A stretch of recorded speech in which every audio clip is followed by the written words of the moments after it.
যে বাংলাদেশে আমরা প্রত্যেকে বলতে পারবো দিস ইজ মাই কান্ট্রি, এটা আমার বাংলাদেশ।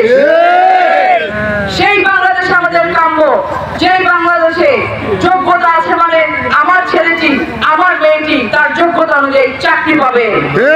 আমি সেই বাংলাদেশ দেখতে চাই। আমি 3 বেলা পেট ভরে খেতে চাই।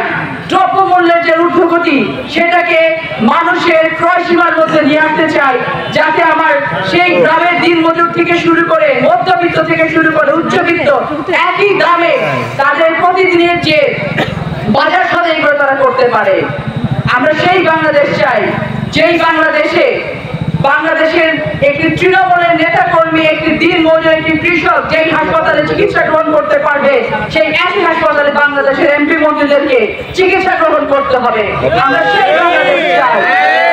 আমরা বৈষম্যহীন একটি বাংলাদেশ চাই, কিন্তু এই বাংলাদেশ কেবল চাই বললে হবে না।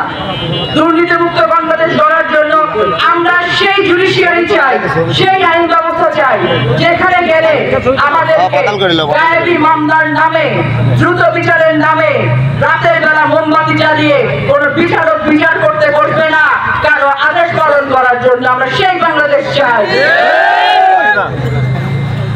এই বাংলাদেশ গড়ার জন্য কারো একার পক্ষে, কোন একটি দলের পক্ষে, কোন একটি সরকারের পক্ষে একলা কি সম্ভব?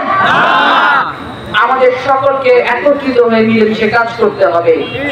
একটি ঘর তৈরি করার জন্য যেমন, একটি ঘরের শান্তি রক্ষা করার জন্য যেমন, একটি ঘরকে সুখী ঘর, সুখী সংসার বানানোর জন্য যেমন ঘরের এবং সংসারের প্রতিটি সদস্যের, একটি পরিবারের প্রতিটি সদস্যের কিছু না কিছু কন্ট্রিবিউশন প্রয়োজন হয়, ঠিক তেমনি ভাবে যে বাংলাদেশের স্বপ্ন আমরা দেখছি, সেই বাংলাদেশ তৈরির জন্য এখানে দাঁড়িয়ে থাকা প্রতিটি মানুষকে একটি একটি ইউনিট হিসেবে কাজ করতে হবে। আমরা যেন মনে না করি আমি তো বাগাতির পাড়ার লোকপানপুর বাজারের অমুক গ্রামের ছোট্ট একটা মানুষ, আমি কি করতে পারি বাংলাদেশের জন্য? আপনি সব থেকে বড় কাজটা করতে পারেন, এবং সেই কাজটা হচ্ছে সামনে আমাদের নির্বাচন। আপনি বাংলাদেশ গড়ার জন্য আপনার প্রতিনিধি নির্বাচন করতে পারেন। আপনার একটি ব্যালট, আপনার একটি টিপসই, আপনার একটি সিল বাংলাদেশকে সেই প্রতিনিধিত্ব দিতে পারে, যেই প্রতিনিধিত্ব বাংলাদেশকে আপনাদের বাংলাদেশ বানিয়ে দিতে পারবে। সেজন্য আমাদেরকে সচেতন হতে হবে, আমাদেরকে চিন্তা করতে হবে আমরা কি চাই, আমার সন্তানের ভবিষ্যৎ সুসংগঠিত করার জন্য আমরা কি চাই, আমরা কোন বাংলাদেশ চাই। সেই বাংলাদেশে হাঁটার পথে আমাদেরকে সহযোগিতা কারা করতে পারে।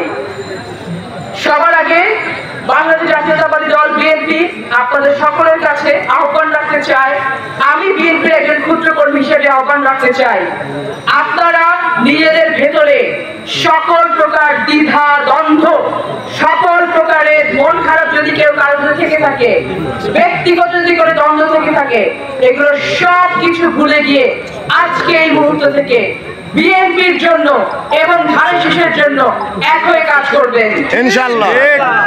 আমরা সকলে আজকে প্রতিজ্ঞাবদ্ধ হই, যে সকল অপশক্তি নির্বাচন বানচালের চেষ্টায় লিপ্ত থাকবে, যে সকল অপশক্তি বিএনপির একতাকে ভাঙার ষড়যন্ত্রে লিপ্ত থাকবে, যে সকল অপশক্তি বাংলাদেশে আবার পালিয়ে যাওয়ার শেখ হাসিনাকে পুনঃপ্রতিষ্ঠা করার অপপ্রচারে এবং ষড়যন্ত্রে লিপ্ত থাকবে, এদের বিরুদ্ধে আমরা শক্ত অবস্থান করবো ইনশাআল্লাহ।